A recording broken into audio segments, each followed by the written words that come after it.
drive to right. Takes a three. Touchdown 49ers. Hurry! It is hard to believe. I got to be honest with you. It's hard to believe. When you see this little guy run around, he's a Byrnes. Like, you would never guess that. What? I mean, they're both like, it's like 2 human cans of Red Bull. One's the 32-ounce variety and one's the 16-ounce variety. I mean, it's just like unbelievable. Well, thanks for coming out, you guys. We appreciate it. We're going to talk to our good friend Eric Byrnes here, then show his documentary, Diamond to the Rough, which is it's pretty cool what Eric has done, transitioning from having a great career in baseball to now being, just a tremendous triathlete, an ultra runner. Byrnesy, what's going on? Miss you guys, man. Seriously, man. Seriously, this is. I have no idea what to expect here. Thank you guys all for coming. I mean, this is really, really super cool, and I've had the opportunity to work with both of these guys in the past, and again, happy to be here. Thanks, Byrnesy. Appreciate that, man. Yeah, why don't you explain to people, because we're gonna watch the movie here. Tell us about it and maybe some stuff that we won't find out during the movie. I'm just curious as to, what got you into this, what inspires you to do this, what continues to pull you toward this. It's baby steps, and you start at the core, and the core for a kid wanting to be a professional athlete is relentless work. And when you're young, you don't ever look at it as work. It's playing a game, it's doing something, whatever. And this kid's the same way, and so are my 2 girls. And you need to do it because you love it.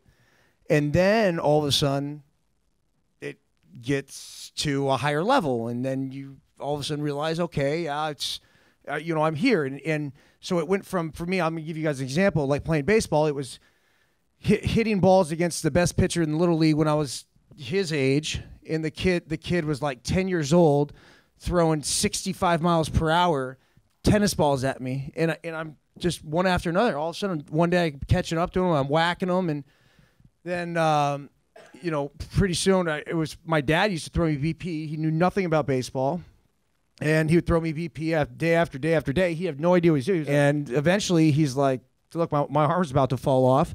I'm going to buy you an Iron Mike pitching machine." And so that was my present for my 13th birthday. Cranked that thing up to 90. And swinging and missing and swinging and missing, swinging and missing. Pretty soon I'm making contact, and next thing you know, I'm hitting bullets. And then after that, I got up in the morning before football practice. I'd go hit. I'd come home from football practice. I'd hit. And I'm not hitting because I'm like, it's not even having this huge dream. Yeah, of course, you asked me then. I told you I would have wanted to be a Major League Baseball player, but I was just doing it because it was part of the process.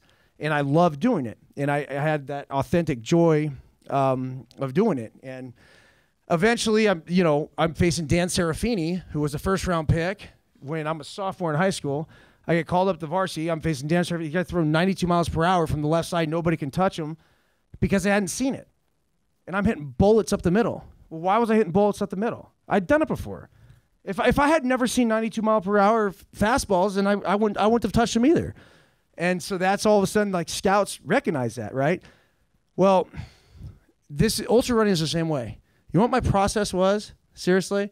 I met this dude right here, Jim Richards, right there, sitting right there. I met him after my first race, my first 50K. I had no idea what I was doing. I was like, it's a little bit longer than a marathon. Let's give it a run. And met him afterwards, and I had this vision. And I told you about it a little bit. And I wasn't positive. I didn't know how I was going to do it, but I knew I wanted to do Western States. And I just had that thing in me. Tell everybody what Western States is. It's a 100-mile run. It's you guys will learn about it right here. It's nasty. But when I got in the endurance world, I learned even more about it. I knew I wanted to do it at some point. Ideally, I wanted to do it in the year I turned 40. But I met Jim, and then I asked Jim. I said, "What's it gonna? Like, give it to me. Like, what? Give me a game plan of how I can get myself, number one, just even to qualify for it, and then number two, how would I get ready for it? Like, what's this looking like?" And this was like a 2-year process, man. And I'm like, this is the year I want to do it. It's not this next year coming, but this is it. And it's really difficult to get in this race, but more importantly, it's about getting ready for it. And it's baby steps. It's a process. It's a process of becoming, the host of a huge radio show in a huge market. It's a process. You didn't show up here overnight and like, yeah, hey, I'm ready to go. You went through the different levels like we all do in all of our different industries.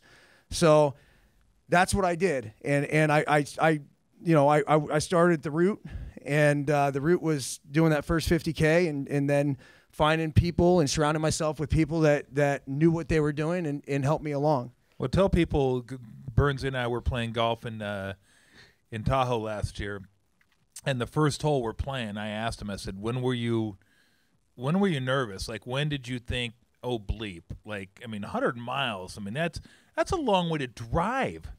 That's a long way to drive. Like, you get in your car, you're like, I had 100 miles to go? Damn, it's like an hour and 45 minutes. Like, running, right, like running, I'm serious. Like, the furthest I've run in my life is probably like 5 miles, and after 2, I was like, I got 3 to go?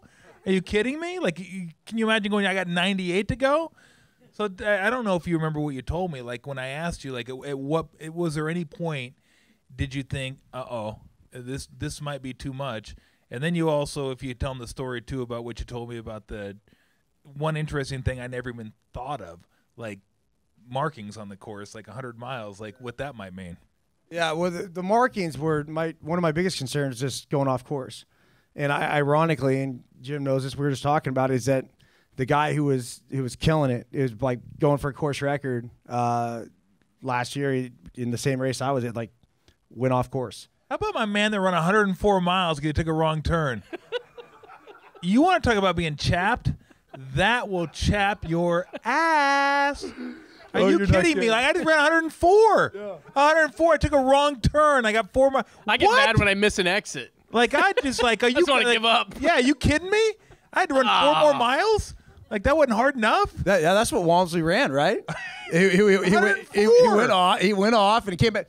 It's sad, man, because now he's back this year and he's going to slaughter. I think he'll slaughter the course record. He's one of the best runners I've ever seen. But yeah, it's a tough way to go down. Are you kidding me? All right.